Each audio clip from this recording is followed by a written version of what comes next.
Donc, ce travail-là, c'est un peu tout ce qu'on fait dans notre chaire de recherche. Donc, ça inclut évidemment le travail fait par tous mes étudiants et mes collègues à l'École polytechnique. Aujourd'hui, on a d'un côté la médecine qui développe des nouveaux traitements de plus en plus spécialisés, des nouveaux protocoles de traitement de plus en plus consommateurs de ressources, à la fois ressources humaines et ressources matérielles. De l'autre côté, on a nos systèmes de santé qui doivent livrer et donner ces soins-là à une population de plus en plus vieille, donc de plus en plus malade et consommatrice de ressources. Comment atteindre cet équilibre-là, mais c'est relativement difficile parce que d'un côté, les problèmes de décision qu'on doit prendre pour donner ces services-là à une population sont des problèmes qui sont très complexes et qui sont interreliés. Ils font appel à des données qui sont incertaines et souvent sujets à beaucoup d'aléas qui sont difficilement prédictibles. Et finalement, les gestionnaires doivent prendre des décisions au jour le jour qui sont dynamiques et qui ne peuvent pas être remises en arrière une fois qu'on a prévu une opération ou donné l'ordre de traiter quelqu'un. Donc, si aujourd'hui, vous ou un membre de votre famille est atteint du cancer, il va y avoir tout un mécanisme excessivement compliqué qui va se mettre en branle à l'hôpital de planification des soins pour décider comment vous traiter.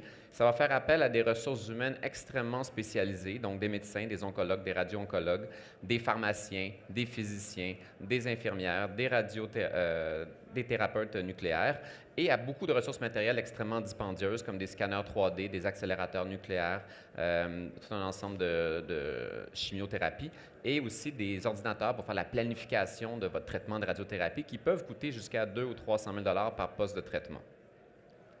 Si on regarde la planification d'une chirurgie, par exemple, si on doit vous enlever une tumeur, mais pour décider de l'horaire de la salle de chirurgie, les médecins doivent évaluer la durée de votre opération, ce qui est assez incertain, et s'il y a une possibilité que vous deviez aller en soins intensifs après votre opération, sachant que la capacité résiduelle dans les soins intensifs va varier en fonction de ce qui vient de la salle d'urgence, par exemple. Et si les soins intensifs débordent, bien, il se peut que malheureusement qu'on doive annuler votre opération à la dernière minute, ce qui cause un paquet de problèmes, non seulement pour le patient, mais aussi pour le temps d'opération qui va être perdu au niveau de la salle. Si on regarde la logistique des soins à domicile, on a des millions de visites à chaque année qui sont effectuées dans toutes les provinces canadiennes par des dizaines de milliers d'infirmières ou de personnels soignants qui doivent aller visiter les patients. Ces gens-là se déplacent dans le trafic. On essaie d'assurer une continuité des soins entre le personnel soignant et les patients. Et on doit s'assurer aussi de respecter un peu les préférences du personnel, mais aussi des patients qui ont besoin d'être vus à certains moments dans la journée. Tout ça est sujet évidemment à tout un ensemble de règles qui peuvent venir de conventions collectives ou de normes du travail. Donc, on est assez bon au niveau de la conception de tournée de véhicules. C'est un truc qui existe depuis de nombreuses années. À Montréal, est la capitale mondiale des algorithmes de tournée de véhicules. Il y a des livres, il y a une nouvelle revue qui est spécialisée là-dessus. On a fait des tests avec nos partenaires à l'université. On peut réduire de 35 % à peu près la quantité de kilomètres voyagés par les agentes ou par les personnels soignants. Mais pour effectuer cette économie-là, il faudrait pouvoir rappeler tous les patients visités et changer leur rendez-vous. Donc, c'est excessivement difficile de capitaliser sur ces économies-là parce que les décisions sont prises au jour le jour et c'est là qu'on perd un peu de notre efficacité. Donc, à l'École polytechnique, dans notre groupe de recherche, on pousse une nouvelle approche qui vise l'optimisation en ligne stochastique combinatoire. Donc, c'est un nom qui est un peu long. Je vais essayer de vous mâcher un peu ce que ça veut dire. Essentiellement, on utilise de l'apprentissage machine, donc différentes sortes d'apprentissage, des réseaux de neurones, des réactions logistiques, des arbres de décision, des forêts aléatoires, pour résoudre des problèmes comme, par exemple, prédire la durée de votre traitement en radiothérapie en utilisant les données RFID, utiliser l'application mobile des infirmières pour prédire le processus de guérison des plaies chez les patients, utiliser soit des vestes ou des montres chez les patients qui sont suivis à domicile pour essayer de prévoir s'ils vont être réadmis à l'hôpital bientôt ou non, utiliser les données de l'hôpital pour savoir si les soins intensifs débordent et peuvent accueillir un patient de plus ou de moins. On utilise différentes techniques d'apprentissage machine connues ou nouvelles. L'idée est d'avoir la meilleure précision, oui, mais aussi, comme mentionnait le précédent présentateur, d'être capable d'interpréter les décisions puis de l'expliquer aux médecins. Si on dit à quelqu'un non, les signaux sont bizarres, mais la personne va bien, on n'a pas besoin d'aller la visiter, puis on se trompe, ça peut être grave. De l'autre côté, on essaie de voir aussi de quel côté est l'erreur. Prédire un traitement de 20 minutes qui en dure 15, c'est moins grave que prédire un traitement de 20 minutes qui va en durer 30 en termes de propagation des retards.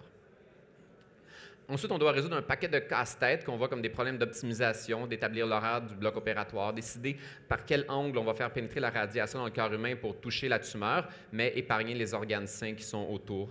Décider des routes, par exemple, du personnel soignant, quand est-ce qu'un patient va être vu, sur quelle machine, avec quel plan de traitement, etc. Donc, tous ces problèmes-là représentent en fait un casse-tête. ils ont tous la même structure, ou si vous voulez, un point est un besoin, donc un traitement, une tumeur à atteindre, une visite à domicile. Et on doit faire des ensembles qui correspondent à décider que ces besoins-là vont être couverts par la même ressource, le même ensemble de ressources. Et on doit donc trouver les meilleurs ensembles qui permettent, avec des ressources qui sont relativement limitées, de répondre à tous les besoins. On fait ça avec des modèles mathématiques, ce qu'on appelle la programmation mathématique, qui nous donne deux avantages indéniables sur le cerveau humain. On est capable d'abord d'injecter tout ce qu'on a appris avec l'intelligence artificielle dans une partie de ce modèle-là qu'on appelle la fonction objectif, donc de tenir compte de tous les aléas, de tous les imprévus au mieux de ce qu'on peut faire aujourd'hui, et d'exploiter une puissance, si on veut, cachée de ces modèles-là qu'on appelle la dualité, qui nous donne, si on veut, le coût marginal aujourd'hui d'utiliser une ressource. Donc, on est capable de dire, par exemple, donner un rendez-vous à un patient la semaine prochaine à 10 heures sur l'accélérateur linéaire numéro 3, combien ça me coûte aujourd'hui en termes d'argent et de retard possible sur l'ensemble de mes patients. Donc, avec ça, on est capable d'établir à chaque jour l'ensemble des décisions qui doivent être prises par les gestionnaires pour passer d'une situation qui est relativement chaotique vers un horaire qui va être de plus en plus optimisé ou une utilisation des ressources qui va être de meilleur en meilleur.